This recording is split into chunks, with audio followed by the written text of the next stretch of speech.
KO the base here. We lit tonight. Y'all come through, man. Y'all know how we gonna show up and show out. See y'all all in the building.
Good morning, man. Welcome to another episode of the Morning After Show.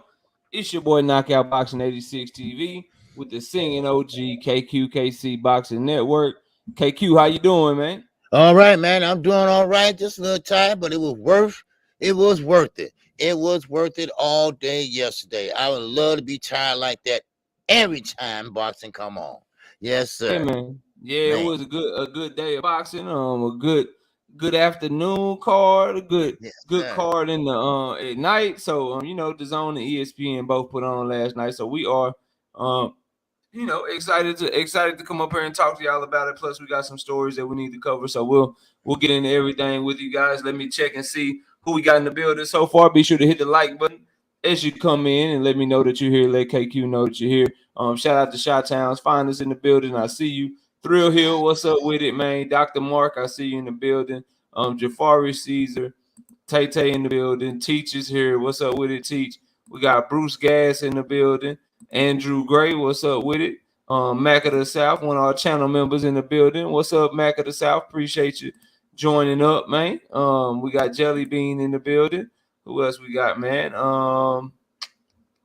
Brian King B. Falcone is also in the building. My brother Huey Q.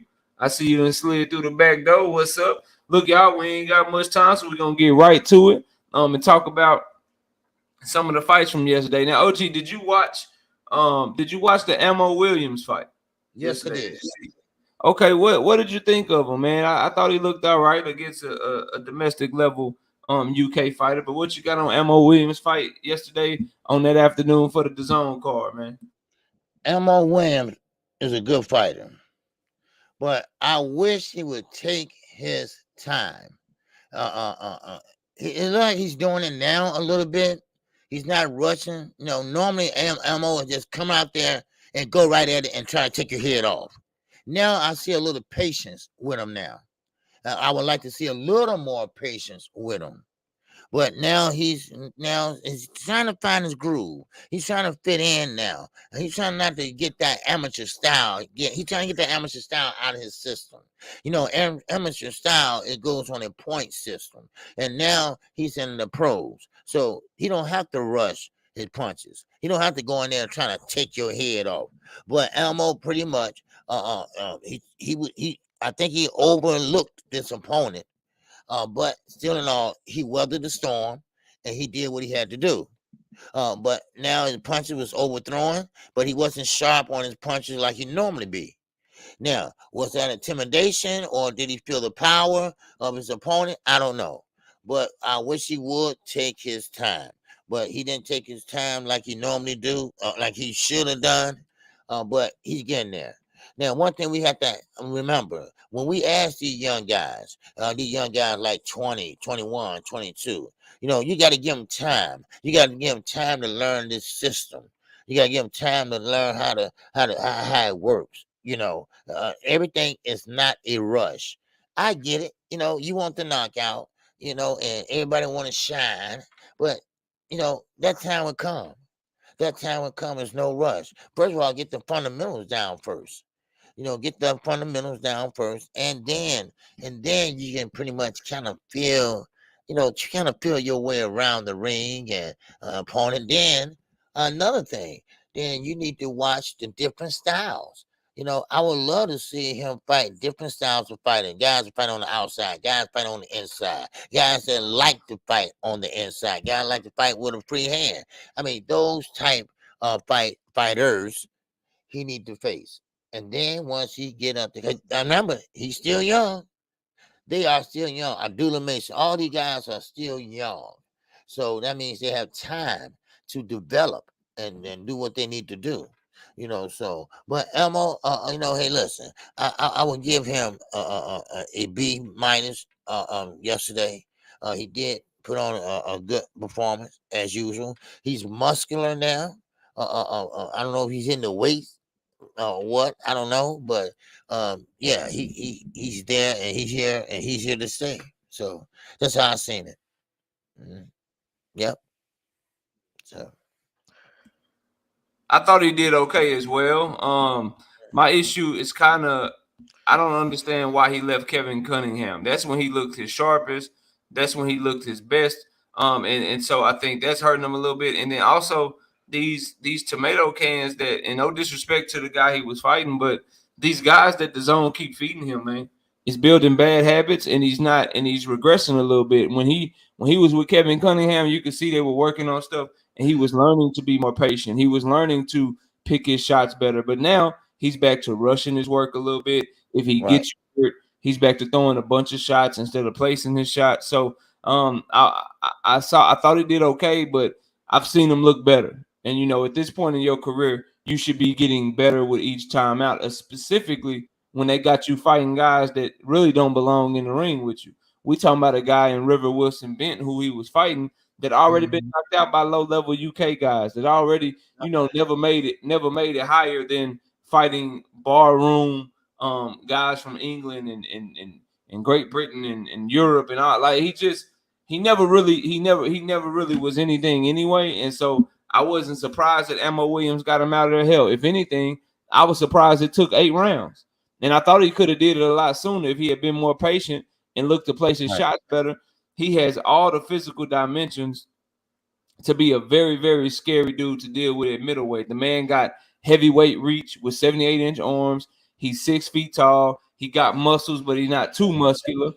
And so he's an athlete. He seemed like if he dedicated himself, if he got with the right team, he could really do some damage in the middleweight division. He just, for whatever reason, is making decisions that unbeknownst to me that just look like they may not end up panning out as he continues to step up in competition. So I thought he put on an okay performance, but I think it's time for him to step up.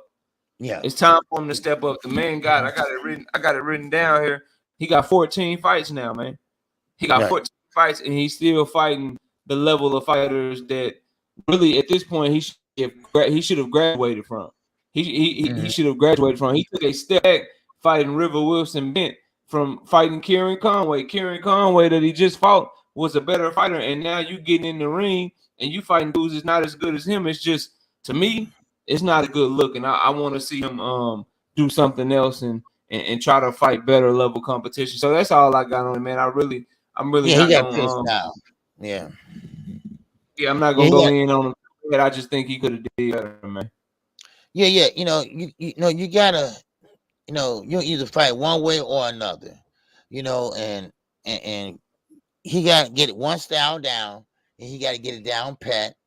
He got to get used to it. He got to know how to work it in and out, Mm-hmm. and that's his style. Floyd Mayweather. Okay, let's him in that shoulder roll. Him and going down to the stern all the time. That's what he does. That's who he is, and he's good at it. And he practice and practice and practice, and you know what to expect. And that's what he do. He's trying to throw you off balance, and then give you that bump, and give you going down to the stern, come back out, and then give you that shoulder, and come up with that right pistol light right hand. So he got to get snappy. He got to get it moving. Yep. So yeah, that's all I got. Yeah. Mike Biggs Boxing, what's up with it, bro? Hey man, look, so let's get to some of these young fighters, man. Let's run down this top rank card so we can talk about the two big fights later on, man. We got to talk about Robeizy and we got to talk about AJ, man. We'll get there in a minute, but first I got to highlight some of these young fighters, OG, and y'all smash the like button as you come in the building. We up to 52 people in the building. I only got 36 likes. I need y'all to hit that like button and hit it real quick for your boy one time so we can get as many people in here as possible. Now, I want to start. I don't think you were on in time to call this one, but I know you watched it. Man, first round knockout. We ain't got much to cover other than to just talk about Abdullah Mason, man, and the path that he looked like he on, man. What you got on Abdullah Mason with the check right hook, putting nobody damn near to sleep with a very short distance punch. He generated a lot of power in a very short amount of time. He's obviously my favorite prospect in boxing, so y'all know we couldn't do the show today without talking about him. But man, what you got on Abdullah Mason's performance, man? Well, Abdullah Mason, tall, rangy, could fight mid-range, young, fresh, hungry. He got all the makings of being a great fighter. Yeah, I'm not going to say anything about his brothers because I really haven't really seen his brothers fight that much. Everything been Abdullah Mason. And Abdullah Mason is learning. He's on a learning curve right now. And with his height and with his reach, that is a making of a good fighter. Now, he's going to have to put and figure this out, how to put all these together.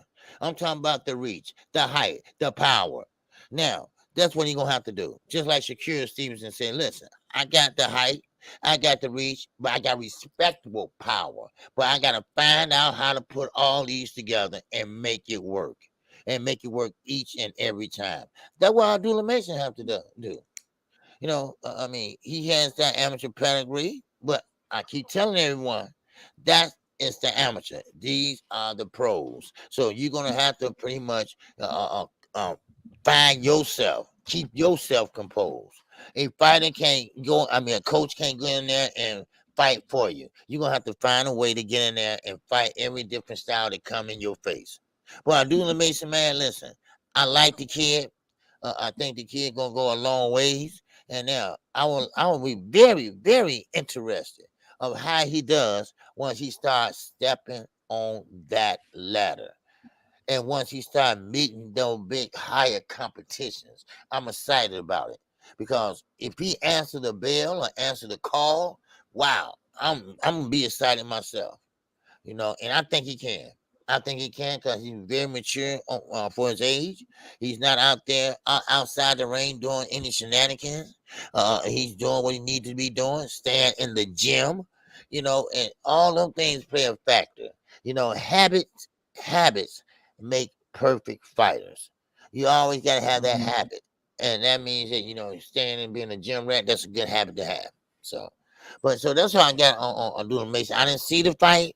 I came in on the tail end of the fight, but still in all, you can see when he caught him and he put him down.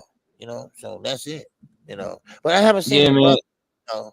I don't know what's going on with his brothers. The top rank don't give them no airtime. And I don't know. They not signed the top rank. He the only one that got a top rank deal.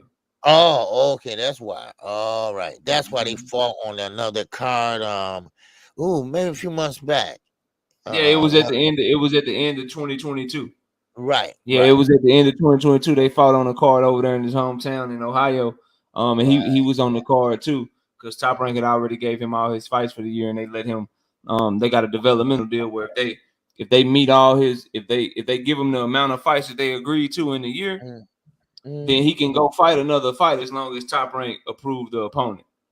And so they'll let him go. They'll let him go do whatever. But yeah, man. Look, as far as Abdullah Mason is concerned, you can see the talent written all over this young man. You can see it from a very young age. He was winning. He won every big national tournament that you could win in the U.S. as an amateur.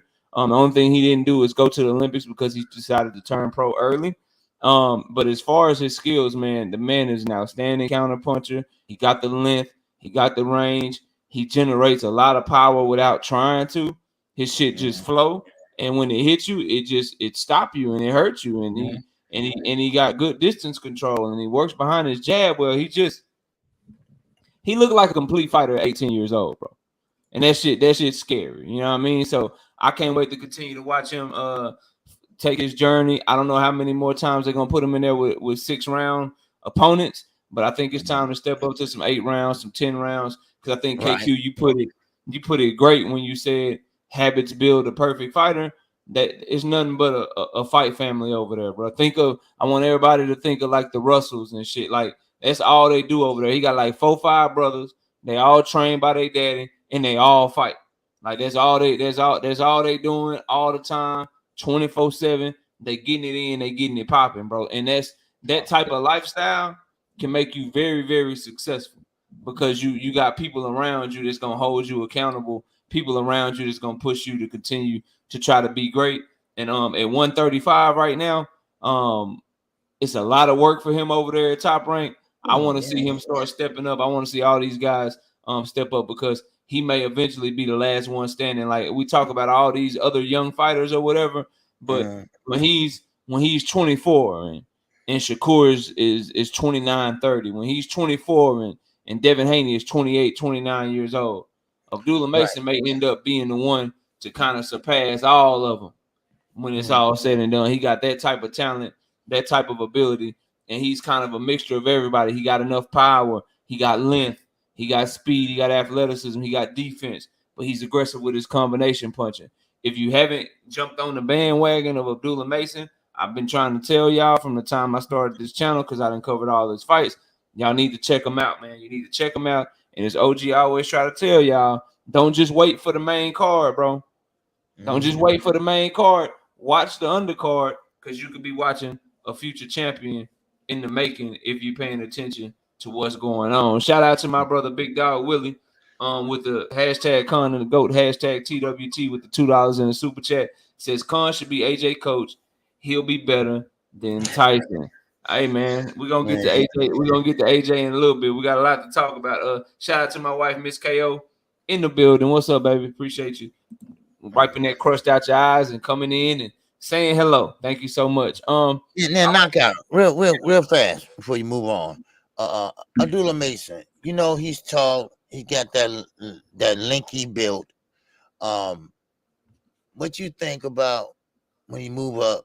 Let's say to a high weight class where he run into a stocky fighter, a fighter with big stock and can punch hard. I know your defense come into play, but would that be enough to keep those fighters off of him? Yeah, do he got enough, or will he have enough? It looked like it. I mean, he doing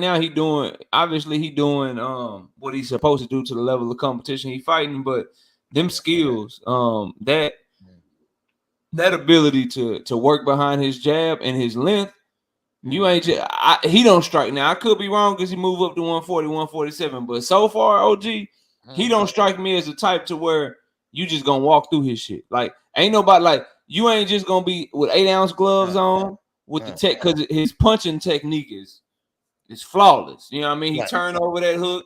He makes sure he pivot on that back foot with that straight left hand. He throws his punches very well, and so far they putting dudes out of there, and they separating dudes from their senses. So as he gets up in 140, 147, and he don't have to cut that much weight, and he's still building muscle and still growing into his man strength.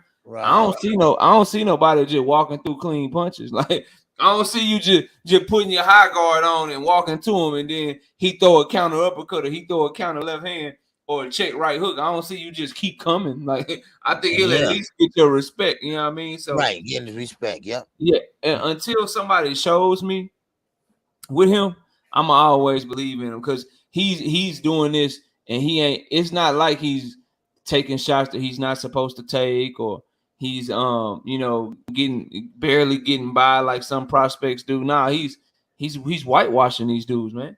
He's Yeah. making it look like they don't Mhm. belong in the ring with him. So I just want Right. to see him step up though. But he's Yeah. only 7 fights in, only 18 years old. By the time that he's 20 on his top rank plan, by the time he's 20 years old, because he's about to turn 19 in a couple of days, he'll Right. probably already have like 13 or 14 fights. Yeah. Yeah. So Yeah. they moving him right, and I think he's doing a good job. We already talked about Ammo Judah. He did get the knockout. We talked about Ammo. Emmanuel Pettigrew, what up? T-Word, what up? Let's get to the son of a legend, man. That was also on the top ranked card. The Fernando Vargas kid, Emiliano Right. Vargas. Man, Yeah. what'd you think of his performance and what he did on last night? Well, Fernando Vargas was a good fighter. His son, I think, he's gonna be a better fighter than him. But Fernando Vargas, was son. He fought a good fight, and he let the fight come to him. He didn't chase the guy down and pretty much trying to bring force the fight. He let the fight come to him, and he executed well. You know, I mean, he just couldn't take no punches, and he just wasn't in there to win. You know, and that what it is. You know, he wasn't in there to win, but I still see a lot of potential from, and this is one fighter I can say, father and son team. This is one son I can say he does take after his father when it comes to throwing them hands because Vargas, he's young, he's still young, and he's doing all the things that fighters that's older than him that not doing. You know, so I mean, Vargas, I think he's gonna be a great fighter once he pretty much become a full-time fighter and not a prospect, brother. You know, so I'm mad at him for what he did last night. I mean, he did good, and of course, all of them not gonna end that way. So he gonna have to get used to that too. So that's all I have on that Yeah, fight. he got a nasty left hook, and his slip game looked like it's really good when he slip and throw his shots. Right. Emiliano, man, he looked like he got something, bro. Like most Mhm. times when they be sons of legends, they don't usually live up, but he looked like his hands are fast. He got some good wiry power. Looked like he got a nice mean streak to him. So I like what I saw the other night. Now he was in there with a dude out of Iowa, Uvalde, that looked like he just learned how to box maybe like 2 days ago before the fight. Mhm. Like the dude wasn't that good. So I ain't Right. trying to act like Emiliano Vargas went there and just be the top contender or anything like that. But when you're watching these prospects, bro, if they do what they're supposed to do to people, then that's when you know you might have something. Like if they already struggling and shit with 6 round opponents and 4 round opponents, man, Mhm. then maybe you might need to pump the brakes on them. But as long as they doing what they supposed to do, we can give them the credit that they deserve. You know what I mean? So I'm just say that he did a great job, and that he doing his thing, man. And I can't wait to watch him fight again. Top Rank definitely believes in him because Fernando Vargas got like two or three other sons that also fight, and none of them got a deal with Top Rank. He's the only one that has a Top Rank deal. You know, Bob Arum ain't wasting time I see. to develop Hey. you and get you in there unless he believe in you, unless it's people that advise him, tell him that you got something. So I think he did a good job, man. I just want to see him continue to kind of hone that skill set. But let's get to a story real quick. Let's take Okay. a break from the price. You got anything else on that? No, that's all I have on it. What's going on? Okay. See All right. money? What's happening? Dog 215. What up, bro? I see you. So let's get to this story, right? So Tank and Ryan, right? Mhm. There's a story on Boxing Scene right now. Tank Davis says, "I'm gonna drown you. I'm gonna take you to the deep waters and I'm gonna drown you, and your people gonna have to pick you up." And he can't wait to touch Ryan Chin. What do you think of I guess the the mentality of the fighters right now? Do you like one over the other? Do you think they both seem like they got their head on straight and ready for the fight? Just that comment alone, we know what Ryan been saying about the rehydration clause and how he been talking about the fight. And for everybody don't know, they got their all access tonight. I can't wait to watch that. I'm sure that's gonna give us a lot of news and a lot of sound bites. But Right. just the mentality of the fighters right now. What do you make of it, OG? What do you think? What do you think of them? And we only like what? It's April the 2nd right now, so we only 20 days from the fight. What's your read right now, man? What do you think what do you think of the fighters and how their mindset is right now, man? Well, right now, Gervonta Davis, he been here. He been under the bright lights. He been in the big fights. He been on the Floyd Mayweather undercard. So this is like business as normal for Tank Davis. Ryan Garcia, Instagram star, never been under the bright lights, never fought for eliminator, never fought for a belt. But now this is a very interesting fight. He's in a very interesting and very peculiar position. And now he's gonna have to perform. Now, this is his time. This is his coming out party. It's what he want to prove to everybody that, hey, listen, I am that guy. I'm not an Instagram follower. I'm not this guy that trying to fake it till I make it. I'm gonna show you all I know how to punch. You know, he called for a knockout. Now, let's be realistic, Ryan. You know, I don't think that's gonna happen. But you know, I feel you though. I feel you.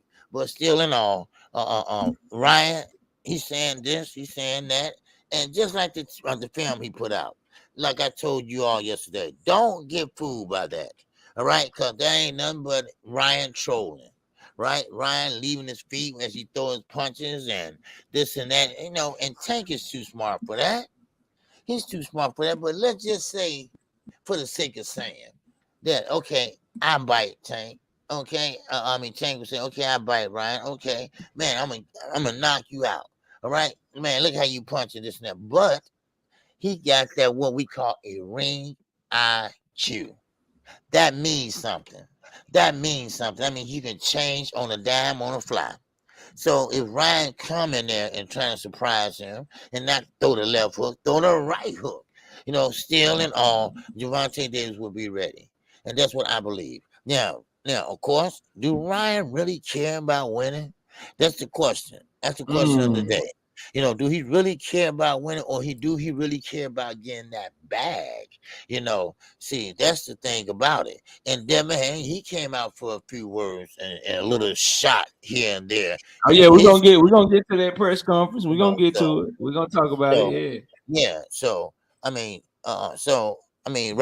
you know, your back against the wall, baby, and you got to perform. Because if you don't, then you will be that Instagram star.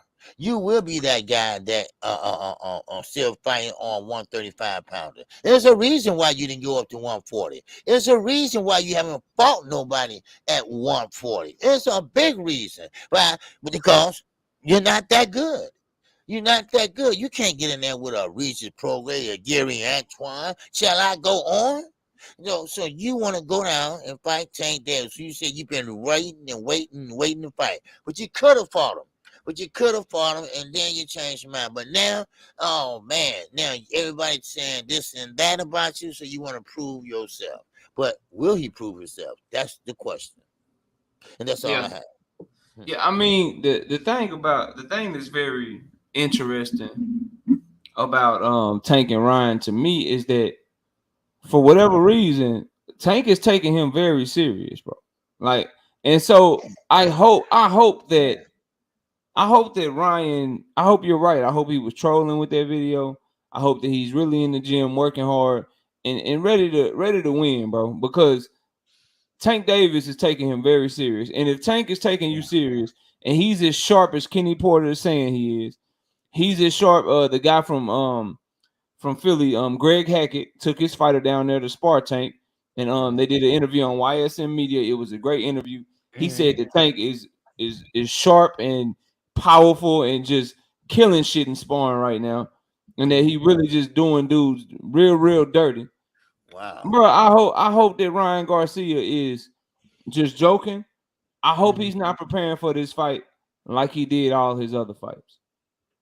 Because remember, Canelo Alvarez and them, they got Ryan up out of camp because they said he wasn't working hard. They said he wasn't putting in that work. So if he is still running around here thinking shit is sweet and trying to think that the type of camp that he had for Javier Fortuna or the type of camp that he had for To-Go or Fonseca or all these Luke Campbell, all these guys that he's fought in the past, if he think that putting in that type of work is gonna make him ready for a fight of this magnitude, he got another thing coming, bro, and it could be quick, OG, and people, it could be anticlimactic. You know how like those fights where it's a big build up and everybody talking about the fight and it's a big fight and the press conferences are great and everybody's talking about it, and then you go in there and it's a dud because one guy was just beating the shit out of another guy, and you're like, damn, we talked about this shit this much for you to just go in there and get your ass whooped, bro. Like that's not good. I hope that that's not what we on the precipice of, and that's not what we on the verge of, because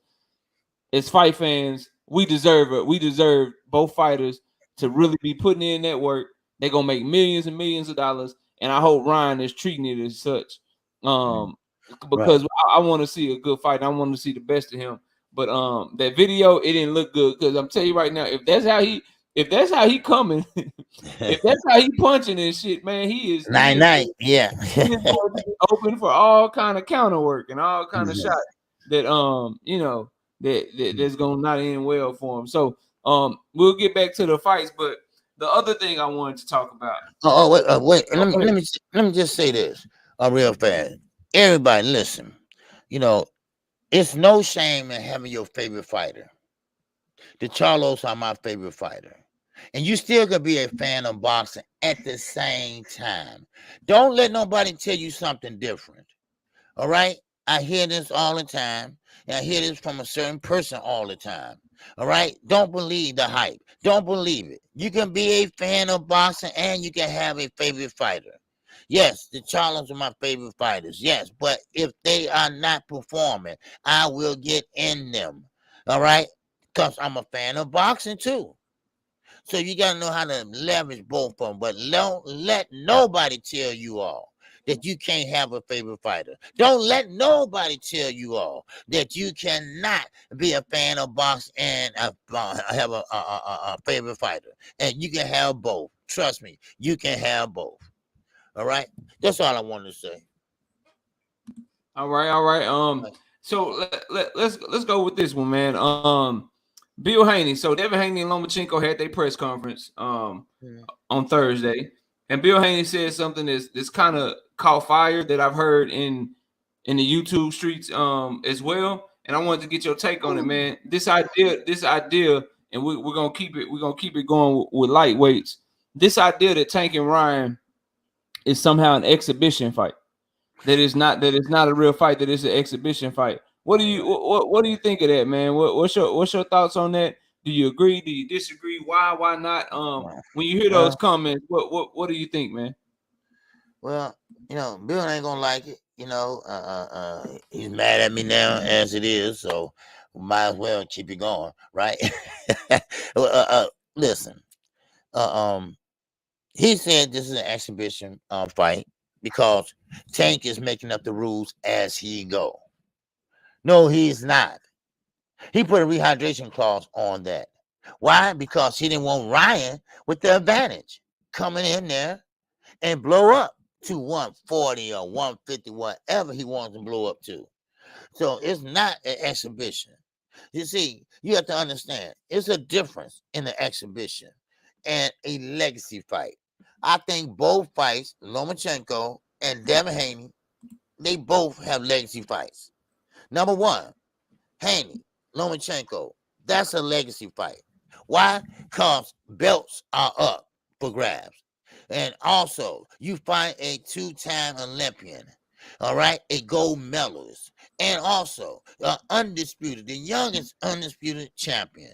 And they say, okay, KQ, man, that's okay for Devin and Lomo, but Tank, they don't even have a belt up. Yeah, but it's still a legacy fight. Why? Because Tank had made a legacy. He had made legacy of breaking records. He had made legacies of breaking the Rolling Stone legacy. He had made a legacy by breaking more tickets sold in a sporting event. A sporting event, not events, a sporting event. See, those are legacies that will never, ever go away in the record books. So both guys and both fighters, all right, they are not exhibition. Both fights are both important to both of us and to them. So, yes, do belts mean something? Yes, they do. Weight classes mean something? Yes, they do. So that's why I say Ryan don't want to go up to 140 and fight the bigger guys because he probably can't beat the bigger guys. So I'm gonna take my chance and roll my dice and fight the smaller guy. So he can work both ways. But with Bill saying that it's an exhibition fight, I see a little jealousy in there. All right, that's what I see. I see a little jealousy in there. And what I mean by that is that, hey, Devin said he want a pay-per-view. Why all of a sudden, Devin, you want to pay per view? Why is that, Dev? Huh? Because you see the money that Tank is bringing in. You see the money that they all bringing in over there at Showtime and PBC and GTD. So you say, hey, man, I want a piece of that too. But see, Devin, you don't sell. You don't sell. So, of course, the ticket's going to go down. And, of course, Bob M said, well, if the tickets go down, then I think we're going to do pretty good. No, Bob. It's too late for that, all right? It's too late for that. They are sold out, all right? Now, you can come on behind, and that's a good price, but who's going to buy it? Who's going to buy it? Like I said, Devin wants to, he's not a big name, but he is a name, period. He's undisputed champion at 135. Yes, he had the hardware. And now, once he move up to 140, then they're going to be scrambling for them hardware. And that, I can't wait to see. But like I said, what it boils down to it is, Bill Haney is doing what he does for his son. Bill Haney is out there campaigning. Bill Haney is keeping his son relevant. That's what he's doing. And right now, by him and his son taking a shot at Devin Haney, Gervonta Davis, that's not helping the situation at all. What that's showing the public and your fan base is that, okay, you need to focus on Lomachenko. Leave Tank alone. You got a fight ahead of you. Don't worry about Tank. When that day come, that time come, then you worry about it. Because right now, trust me, Tank ain't worried about y'all. He is not worried about y'all. He's worried about a man that's going to be standing in front of him April the 22nd, baby. That's what he's worried about. Wow. That's what he's worried about. So that's all I have on that. Yeah, I mean, for me, bro, and you said everything so well. The only thing I would add, man, is you got two fighters in their 20s, two fighters that are active, two fighters whose record is on the line, two fighters that are in a prime, and two fighters that are top at what they do. Whether you like Ryan or not, he been knocking shit out. He been wrecking shit damn near, his whole career or whatever. So if that fight is an exhibition, then every fight in boxing is an exhibition. And like every single one of them, like if Tank versus Ryan is an exhibition, then Frank Martin versus Michelle Rivera is an exhibition. The Jihad Tucker fight that we about to cover, that was an exhibition. All the Joet Gonzalez last night, that was an exhibition. If Tank and Ryan is an exhibition, then every fight that we got in boxing is an exhibition because these dudes is both in their 20s. They both are knockout artists. They both are active fighters. Both of their records is on the line. If somebody lose, it ain't no exhibition that don't count against their record. It's gonna count against their record. So those facts alone let you know that it's a real fight. So it is what it is, man. Like I just, I always say it, man. Devin Haney is the undisputed champion of the world. He's the youngest undisputed champion. Right. He's a great fighter. And that should be enough, bro.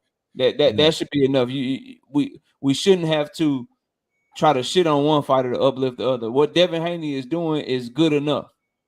It's good enough to where we don't have to throw shade on somebody else too in order to uplift them. So that's all I think of it, man. I think that it's just a way to try to take shine off what could potentially, in a lot of people's eyes, what will be the bigger fight. What will be the fight to make more money? It's a way to try to shit on that fight and uplift the Haney Loma fight. When in reality, Haney versus Loma is a good enough fight. It don't need you don't when you talk Haney and Loma, you don't have to talk about nobody else fight. All you have to do is talk about how great the fight is, how it's for legacy, how this is be the best fighter that Devin Haney has ever been in the ring with, how Lomachenko is the only Hall of Famer that he will have ever fought, how it's the toughest test of his career. That's all you really need to know. You know what I mean? Like, I don't need to know nothing else. I'm excited for the fight with that right there. I don't need to hear about how another fight is trash or how another fight ain't a real fight for me to like the Devin Haney Lomachenko fight. I like it enough already. As I tell a lot of people, bro, it don't need no extra sauce on it. It's like they go above and beyond to do what they do. And yeah, Rick, like you said, bro, if this is an exhibition, then every fight that we've covered so far is an exhibition too. Because if Ryan and Tank is an exhibition, then we might as well not talk about this Jihad Tucker fight. We might as well not talk about Tiger Johnson, Dante Benjamin. We might as well not talk about any of these fights. If we gonna call Tank and Ryan the exhibition, bro, it makes no sense. But let's get to it, man. Let's talk about your boy Jihad Tucker, man, because I know before we even went live, you were talking about this fight. So I know this one was probably your favorite fight of the weekend. Jihad Tucker had a tough test, man. In there with Nicholas. I can't say the dude's last name, so I'm just gonna call him Nicholas.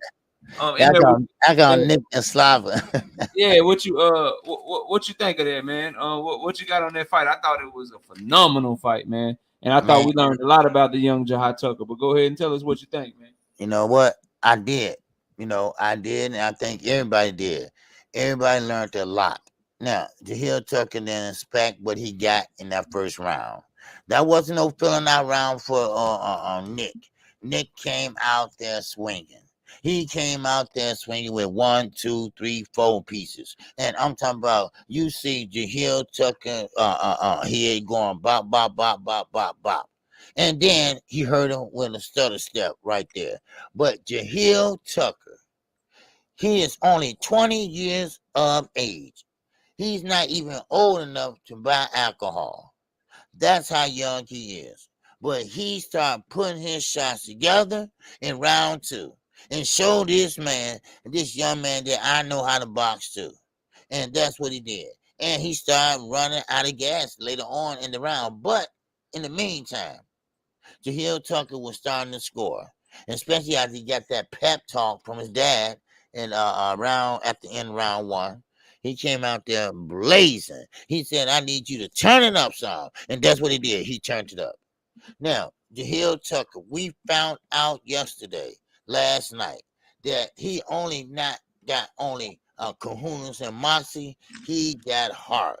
He got dog. He got that dog in him because he was getting hit flush with big punches. And when that happens, then your opponent, like Nick, he looking like, man, I hit him with my best punch. And he's still here. And that kind of deterred him a little bit. They're kind of like, well, how am I get this guy out of here with volume punching? But it's not working. See, Nick, he normally knocked guys out like that, right? Within that first 3 rounds. He used to get them out of there before then. But Tucker wasn't going nowhere. He wasn't going nowhere last night. And the reason why that is because he refused to go anywhere. His mind and psyche said, no, stand in here and fight this guy. And that's what he did. And now, right now, I would love to see what's next for Jihad Tucker. I can't wait to see what's happening. Right now, like he said, he wants the notoriety now. He wanted to be talked about like Shakira Stevenson getting talked about. He want to be talked about like Devontae Davis. He want to be talked about a lot too. But right now, he gonna have to step up in competition and upset a fighter. That's what I believe. So he said he wants your boy next. He said he wants your boy Xander next. Yeah, right. Well, yeah, he was gonna get him next. But something happened where they couldn't get the fight on. But yes, He wants Xander next. That'd be a good fight. And I think that Zayas is not gonna be that aggressive. I like that. He's gonna stay on the outside and trying to pick him apart on the outside. But of course, Jihad Tucker, he gonna come in slowly but surely and try to work with a free hand and try to work going down the middle. And so that's how I see it. And listen, I hope that fight do get made because that's gonna be a damn good fight. I mean, both of these guys can punch, and both of these guys can move, and both of these guys can put on a show. So I can't wait. I can't wait to see it. Yep. Yeah, man. So that's all I got. Mm-hmm. Yeah, man. Jihad Tucker. Look, man. I love his attitude, bro. I say it all the time. I'd rather have to try to tell somebody to calm down and not be so aggressive. You know what I mean? And just take a step back. But I love how aggressive he is, the dog that he showed. Because that first round, he was in trouble, bro. That first round, bro, he got caught with a nasty left hook. I'm talking about full leverage. And then Nicholas kept punching and kept hurting him over and over again. And it was early in the first round, too. Right. And Jihad Tucker just made a decision that he wasn't going nowhere, bro.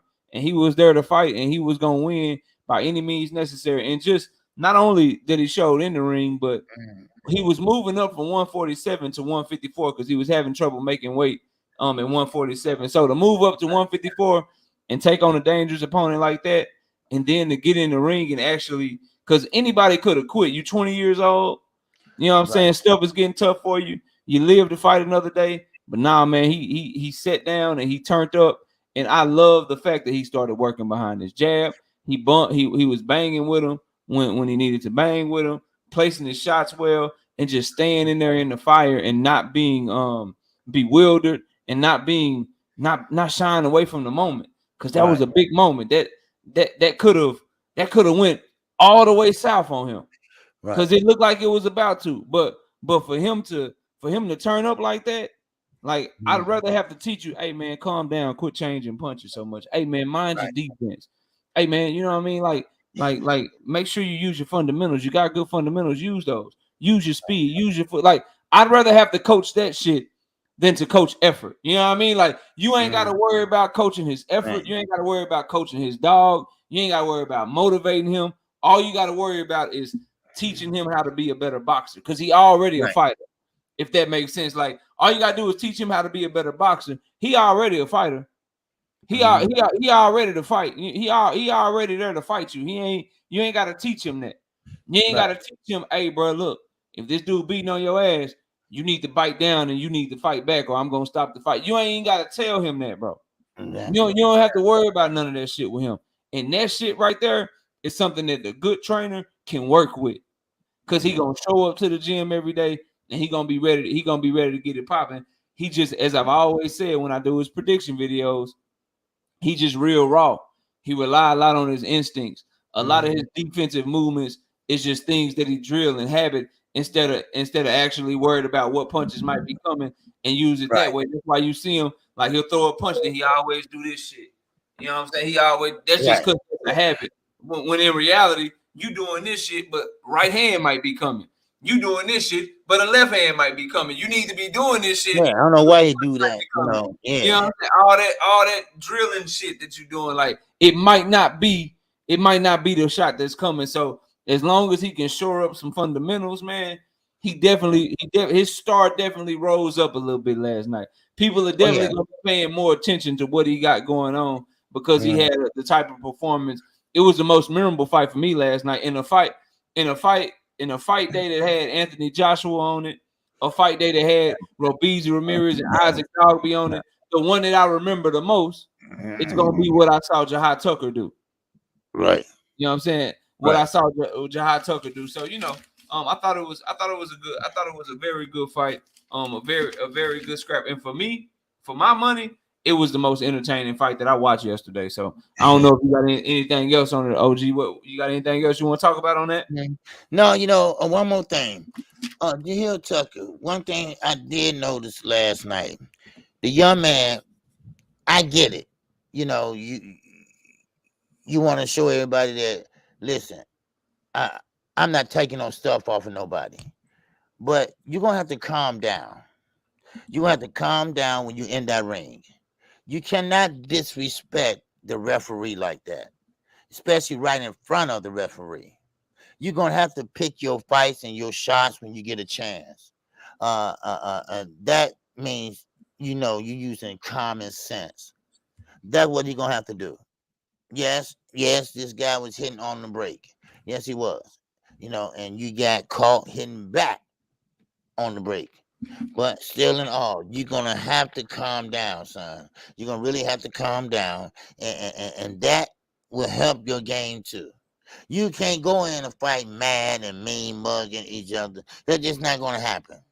All right, you're not gonna perform well because you all gonna try to outdo the next person in the foot movement. And then he gonna get pretty good with the foot movement. So that's how I see it. That's all I see it, and that's all I have. All right. Yeah, he definitely gonna have to figure out a way to not to not disobey the ref and get a point taken. But again, that's something that you can work. I'd rather have somebody, if you hit me, like old buddy hit him after the break, and Jihad Tucker was throwing like 4-punch combinations when he hit him after the break. Like, bro, don't like I'd rather you do that shit, bro, than you let somebody hit you after the break and you don't do nothing. You know what I mean? Like, I'd rather like, it's a fight at the end of the day. So I'd rather that. I'd rather that be the critique or the criticism that we have. You like, say, bro, he hit you after the break and you threw 5 punches at him, bro. Like, I know he threw calm down. I'd rather have to tell him that than, hey, bro, he hit you after the break and you looking at the ref for help. Like, I'd rather the response be what he gave us as a fighter. You know what I mean? Like that shit let you know that he ain't taking no shit off nobody. And I'm with it, bro. I'm 100% with it. I ain't got no, y'all know I'm petty. I ain't got no problem, bro. I ain't got no issue. I'm with that shit, man. I'm with it. Man, you slapped me, man. He threw a 5-piece. Bam, bam, bam, bam, bam, bam. Bro, he hit him with like 4 punches after the, and it wasn't just one time. He did it. Jihad Tucker did that shit like 3-4 times.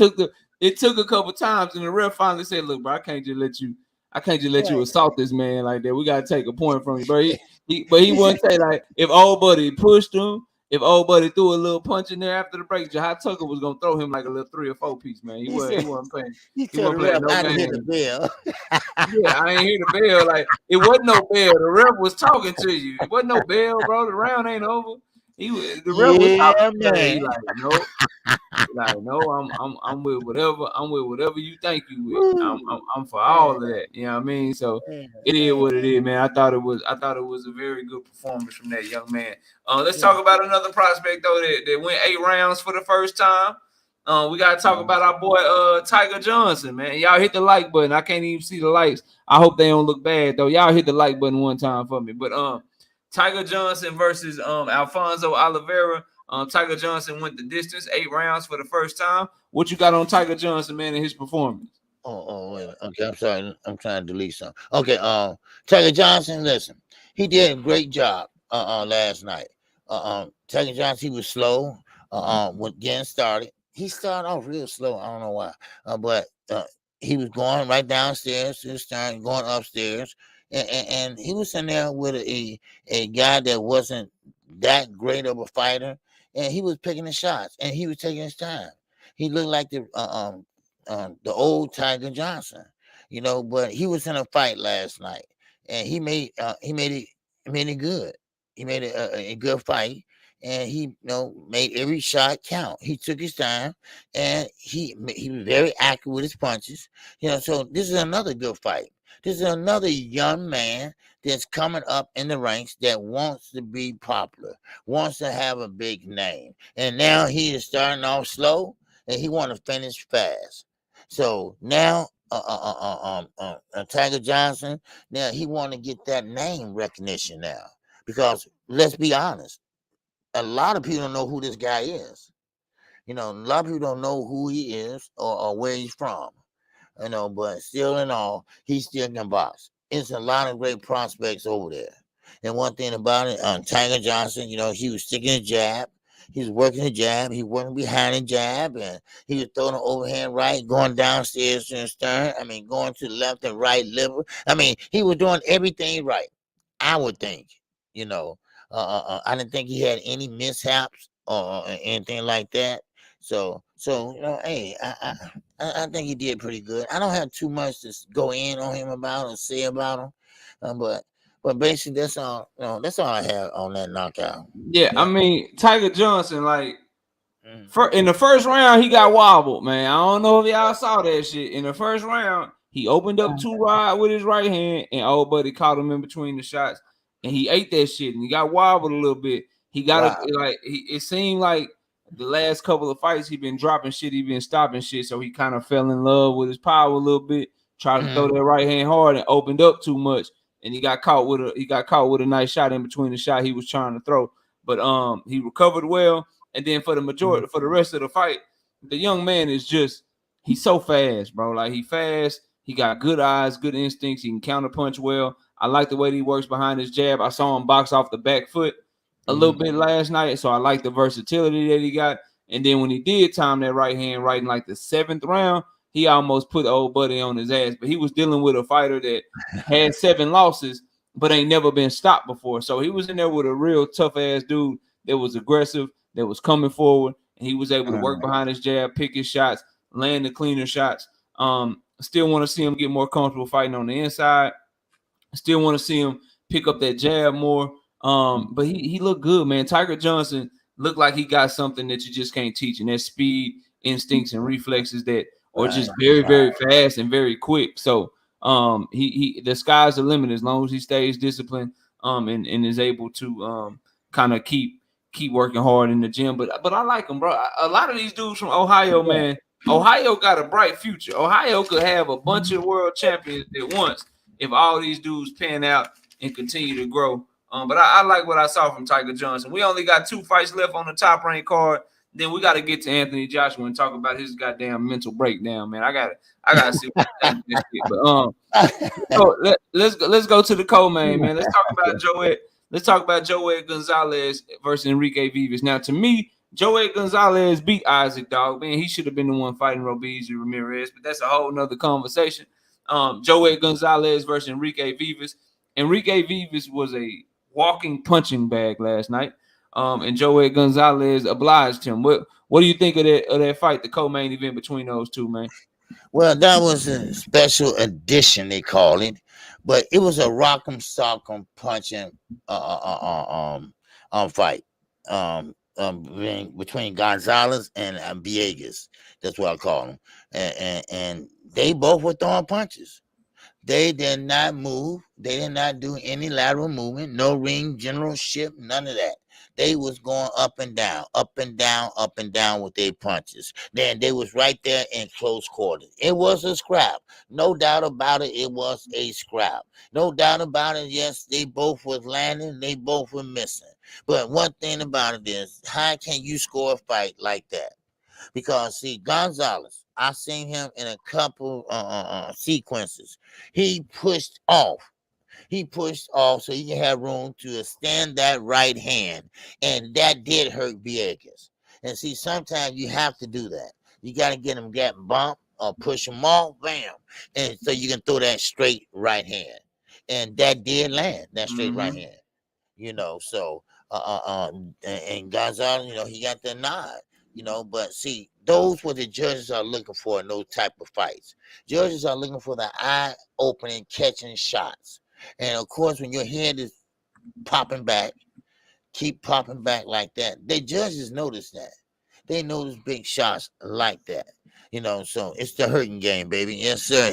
And this is what I'm talking about. Keep them at a distance. Don't try to fight in the pocket with these big guys. You can wrestle with them, baby. But that's it. But these guys are hungry, especially young guys. They are hungry. They are looking for a championship belt. They want to be a champion also. I get it. A lot of these commentators and former fighters, they've been there, done that. But still in all, the young guys, they need encouragement. They need encouragement to do better. That's what I believe. So, but yeah, that's all I have on that, man. Yeah. Yeah. Mm-hmm. Yeah, Joey Gonzalez. I told people, and the reason I said Joey Gonzalez will win by decision is because he gonna catch this dude in between his shots, and he's the more what's the word I'm looking for? He's a more skilled fighter that's able to hit you in between shots, responsible. He threw like 90 punches per round, but always wide open for shots coming back at him. So as long as Joey Gonzalez could stay disciplined, stay poised in the face of danger, he was gonna be able to catch him in between shots. And boy, did he ever. Overhand rights, left hooks. I mean, he had homie jaw looking like he had a jawbreaker in that mother. Like he swole his whole jaw up. I don't know if his jaw is broken. Nothing like, bro. Homie looked like he had a jawbreaker in his mouth from all them damn left hooks, bro. Like, dog, you know it's bad when you a pressure fighter that throw 100 punches and your corner is over there telling you, man, just keep your hands up. They was translating the shit over there. They were like, just put your hands up. You gotta put your guard up. You take it 2 minutes. I mean, and it wasn't like Joel was just bye. Bro, he was in that bit like he was he was loading up on all them hoes and landing all them hoes, bro. Just right hook, left hook, right hook, left hook, right. I'm like, bro, put your earmuffs on, homie. Do something to stop this man, bro. And it was one of those fights where dudes be like, I'm just gonna throw a bunch of punches, I'm gonna win the round.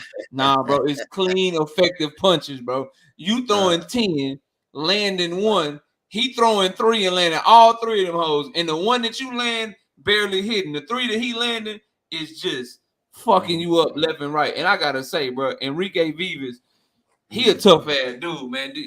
Or either that or Joey Gonzalez is everything that people tell me Devin Haney is. Either Enrique Vives is a tough ass dude, or Joey Gonzalez is the pillow fisted fighter, not Devin Haney, bro.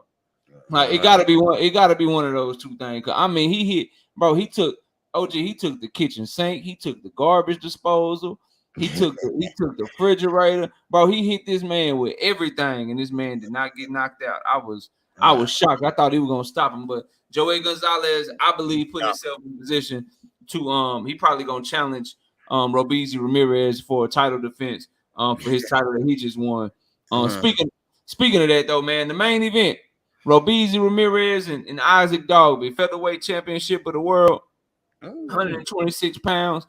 They got it in last night, man. Robeizy Ramirez came out victorious. What you think of that fight, man, as you was calling it? Well, Dogboe, he was throwing everything hard. That was a no-no.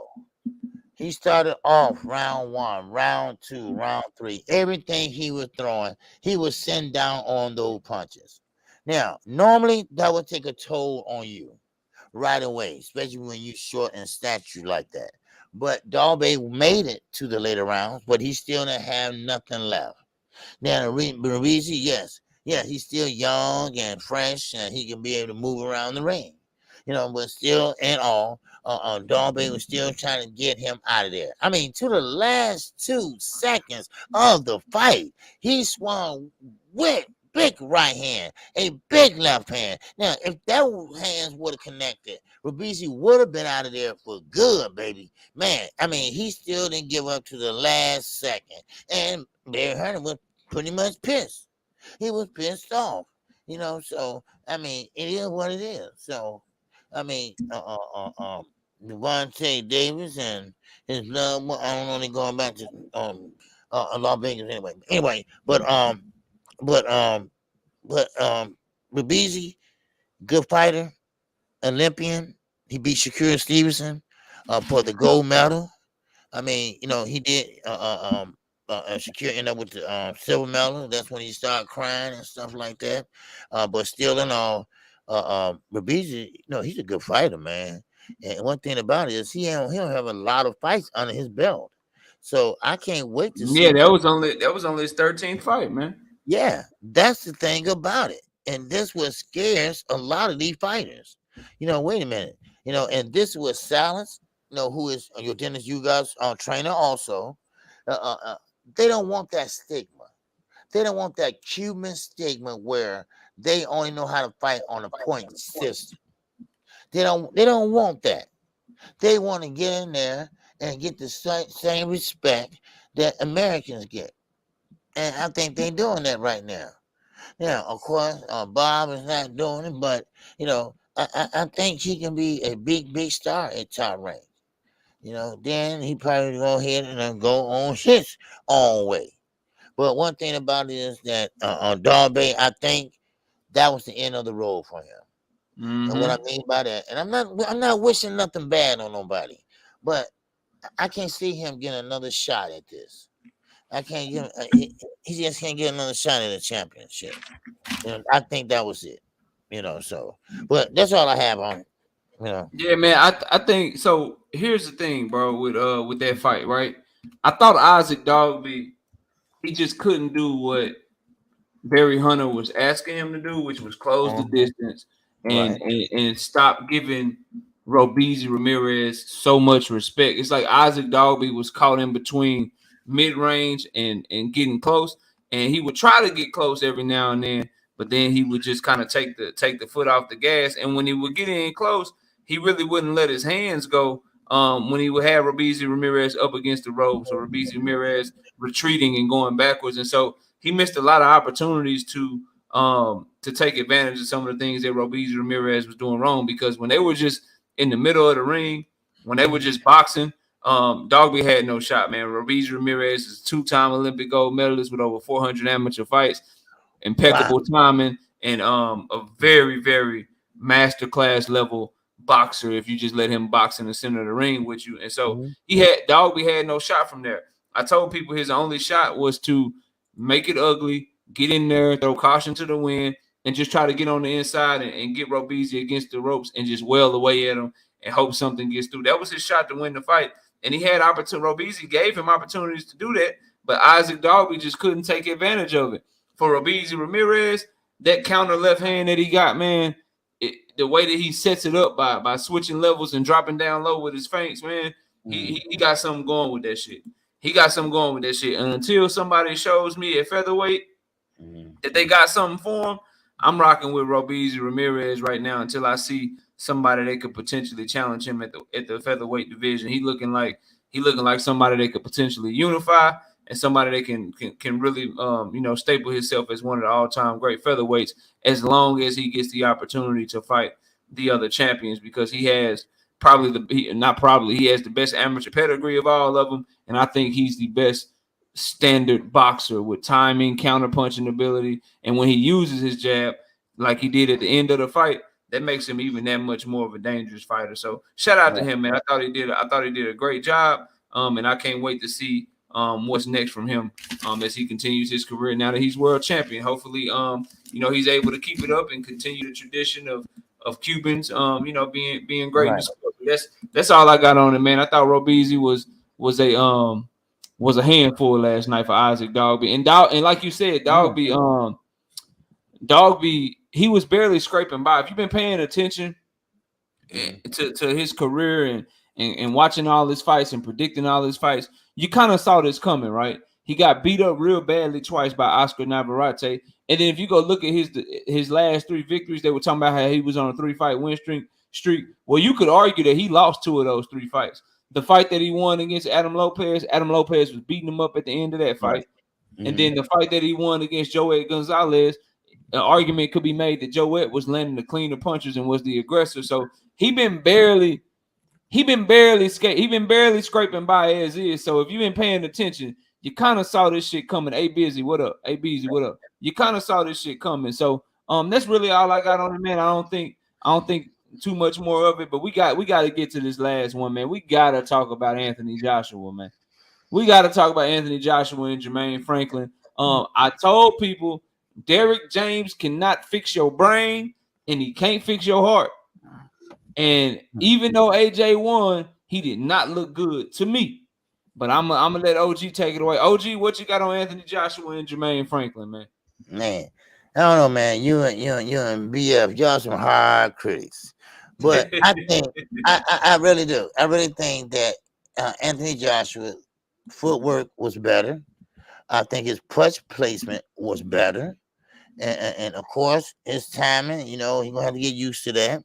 He's going to have to get used to Derrick James.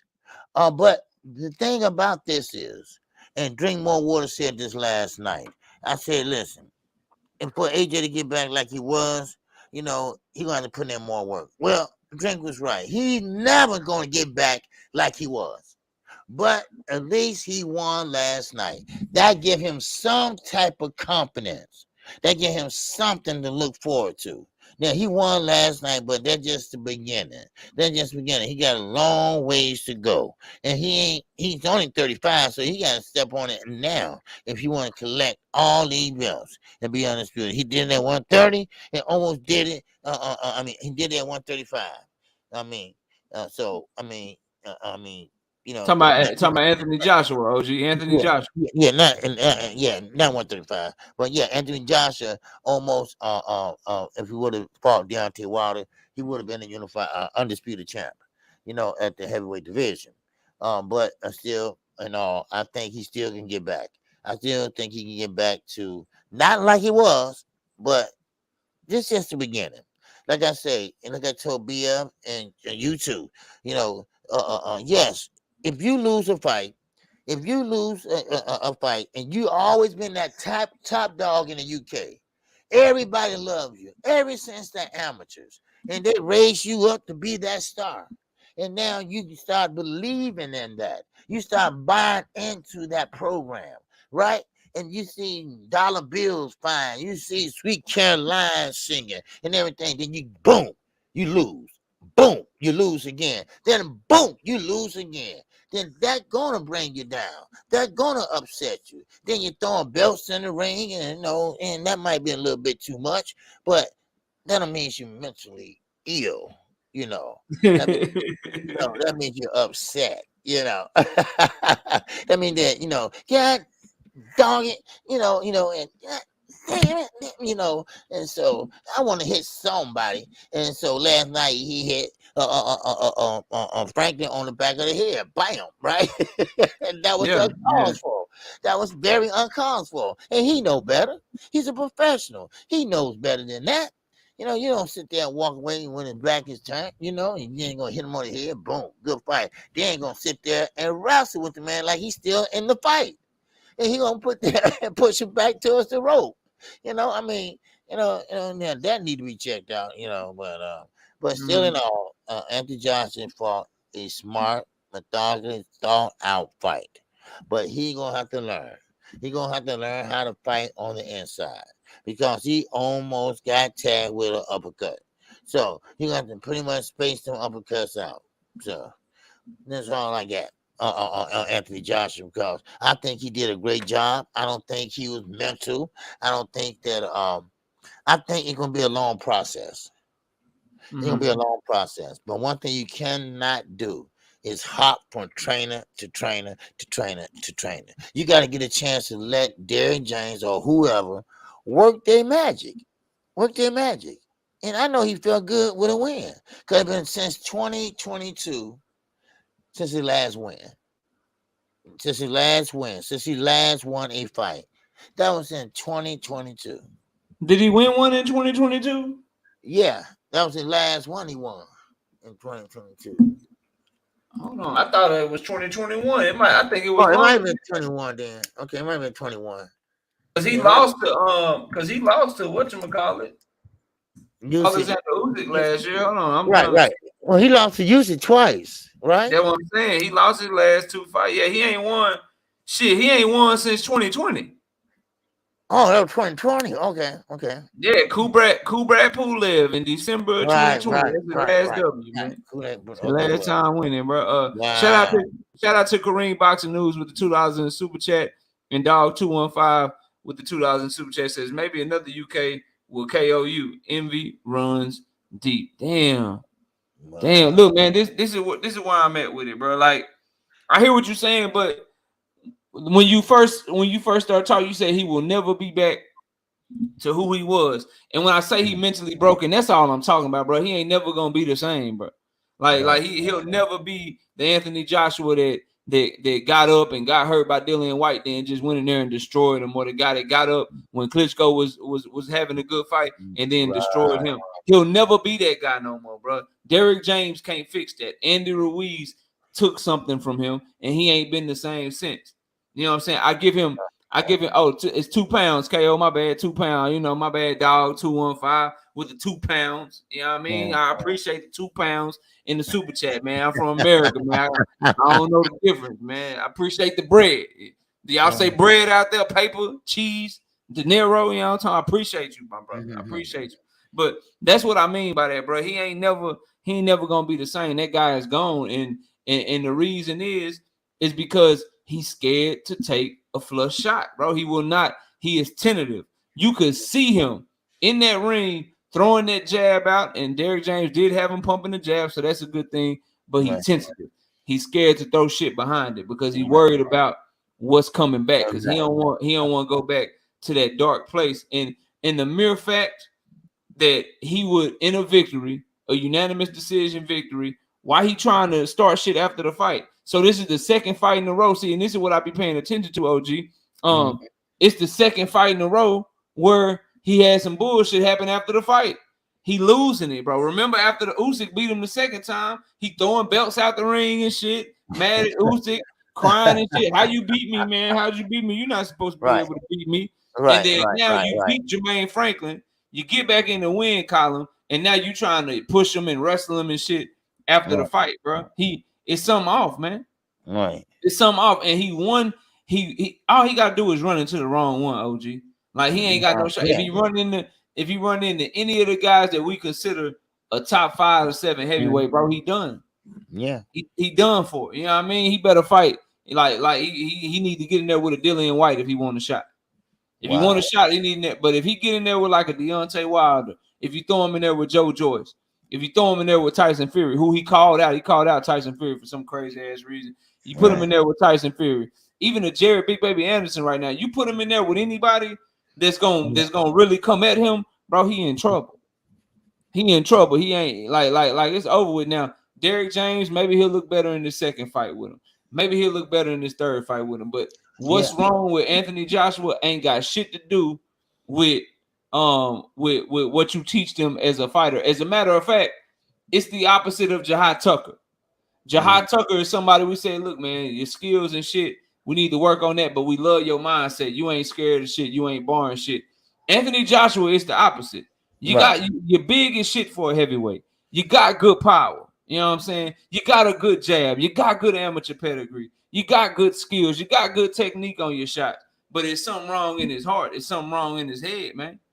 It's something wrong. It's something wrong there. And that shit can't nobody fix but you. Derrick James can't do nothing about that, bro. Wow. You know, like he can't do nothing about that. And so to me, it's only a matter of time. I'm just waiting on Anthony Joshua to be given the wrong fight. Once he's given the wrong fight, I'm betting against him, bro, because I know what's gonna happen. I know what's gonna happen. Once they put him in there with the wrong one, go ahead and put him in there with Joe Joyce and see what happened to him. Go in there and put him in there with Joe Joyce, see what happened to him. I see Jimmy in here saying Wilder is garbage. The moment Wilder connects with that right hand, Anthony Joshua is going to sleep, bro. You can call him garbage. Right. You can call him garbage all you want to. He got more heart than AJ. He would not. Anthony Joshua will not take the type of beating from Tyson Fury that Deontay Wilder took. He'll be beat down and he won't even fight back. He won't even put him down. He'll sit there and tuck his tail, bro. That shit different. That shit different, bro. Like the moment that he ain't got no heart. Dog, I hate to tell y'all that, my fellow UK brethren, he ain't got no heart, bro. He ain't got no heart whatsoever. But that's all I got on him, man. I thought he did enough to win. I want to see what's next. I like that he called out Tyson Fury, and I always give him this respect. As of right now, he got the best resume at heavyweight, and he done fought the best competition, but he done mentally, and he shot, bro. He a shot fighter. I know a shot fighter on the C1, man. He shot. Real talk. You got anything else on him, OG? No. That's it. That's all I have. Already. Look, man, that's really all we got for y'all. Y'all be sure to subscribe to the channel. Y'all be sure to go subscribe to KQKC. He'll be live tomorrow at 11 a.m. And I'll be live tomorrow night at 7:30 p.m. And don't miss the debate that we got going down this Wednesday night between me and BFTB Boxing. It's gonna be judged by Jay Chestnut, Boxiana, and Neek J from Queens of the Ring. We getting it in on Wednesday night, so y'all be sure to tune in for that. You got anything else, OG? Any last words? Who moderating? You can moderate. I got 3 judges, but you can moderate. All right. Okay. Yeah, keep us together because we'll get the yelling and shit, man. We gonna get passionate on that day. So we'll see you Wednesday night. But I appreciate you, man. And I'll see you soon, bro. All right. I appreciate everybody. Keep an eye on the community page, and don't forget pay-per-view giveaway to channel members on April the 15th. So be there April the 15th at 11 a.m. Central Time. All right. So some lucky channel member can get a free pay-per-view for the Tank Davis fight and Ryan Garcia. Yeah, and be sure, everybody be sure too, man. A lot of great fight cards this week, man. We got 1, 2, 3, 4, 5 fight cards. 4 fight cards, 2 on ESPN plus 1 on DAZN and 1 on Showtime. So it's so much boxing to watch this weekend. Y'all be sure to tune in. But I'll holler at you, OG. I appreciate everybody watching. Y'all hit the like button. Miss KO, I'll be back there in a minute. See y'all soon, man. Peace out. All right, peace out.